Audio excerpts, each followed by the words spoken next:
Good evening and welcome to this special Q30 News Report on the power outage on Mount Carmel campus. I'm Brendan Brooks. And I'm MJ Baird. We begin tonight's program recapping emails that have been sent to resident students. Students were first made aware of the power outage from an email at 8:13 p.m. from a QU alert.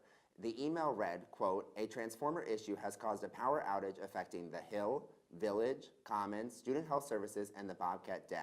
United Illuminated is working to restore power. We will keep you updated as more information becomes available. If you need to reach public safety, call extension 6200, end quote.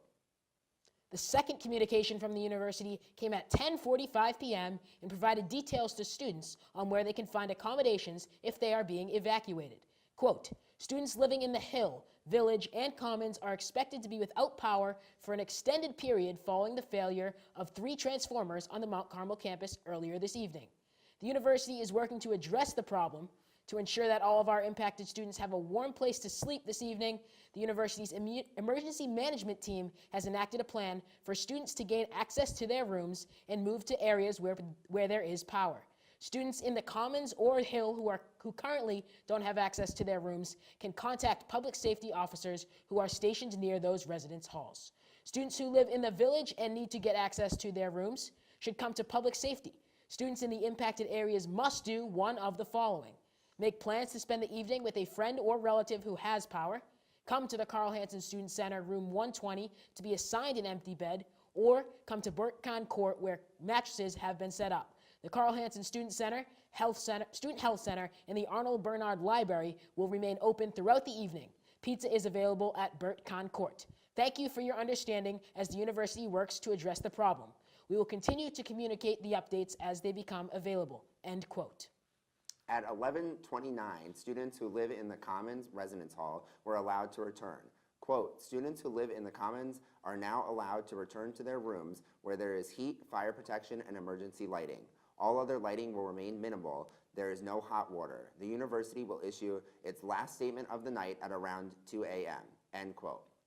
And here's what we know of as of midnight tonight. At 8:14 p.m., first reports of power outages were emailed to students. At 9:30 p.m., students were formally evacuated from their residence halls if they live in the Commons, the Hill, and the Village. At 10:35 p.m., mattresses were delivered to Burt-Kahn Court to accommodate students who were displaced. At 10:46 p.m., it was reported that the emergency management team has been activated to assess the situation. At 11:30 p.m., students were allowed to return to the Commons residence halls, and it is expected that at 1 a.m., the emergency management team is expected to hold a progress meeting or has already held that meeting. Facilities is also expected to meet to discuss the impact this situation has had on residential facilities and other university services. The university plans to contact students by 2 a.m.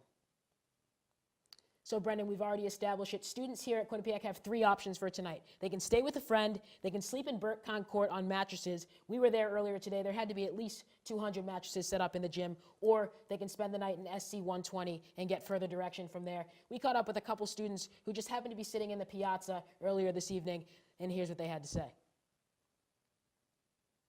Well, so we live in Old Village, Village 430, and we were just kind of chilling in our room, and all of a sudden the lights just kind of started flickering, and then we have a fan on in the printers, and they just started going bizarre. So we just went outside to see what was going on, and everything was just dark on our side. We saw the rat lost power, and everything lost power, and everybody was just kind of really confused. And then we couldn't tap back into the building because that went out too, and then we just kind of were waiting around, and I guess kind of a little disappointing that the school didn't really give us notice until an hour later. We were just waiting for an email or a phone call or anything, and it took an hour, and then we started seeing fire trucks and just hearing things from other people saying that the transfusers or transmitters went on fire, and yeah, it was just really confusing basically, but it's an experience. Also earlier this evening, we spoke to one resident of the Commons who said that she was booking a hotel room based on her parents' suggestion for her to move there tonight. Here's what she said. I was at my semi-formal, but me and my big, since she lives in New Village, she's out of power too, and we're nervous that Commons is going to go out again. So we're just going to go to a hotel. Our parents got us a hotel. And Brendan, we've talked to a fair amount of students who were off campus when the emails and the power outages actually occurred, but have since come back to campus. In fact, one student here at Quinnipiac, who again lives in the Commons, was off campus, came back via text from his roommates who said, you know, they just have to leave their room. So here he is. So I kind of had to scramble back here, get in here, get a bunch of like blankets and stuff to go back to the student center because we were being told to be prepared to stay the night, and I was hearing rumors that this could be a thing for the next week or so. We don't have lights, we don't have hot water, and it's been a crazy night. It's still kind of early. I mean, it's like midnight, but that's early for college, and it feels like it's much later. Other than like the robocalls that we've been getting, I have not gotten anything from them. I can't say that this has been handled, I think, as well as it could have been. I mean, granted, you know, that's kind of a hard thing to handle just out of the blue, especially on a Friday night, but like, I feel like this whole thing was sort of disorganized and we didn't get as much information as we probably could have.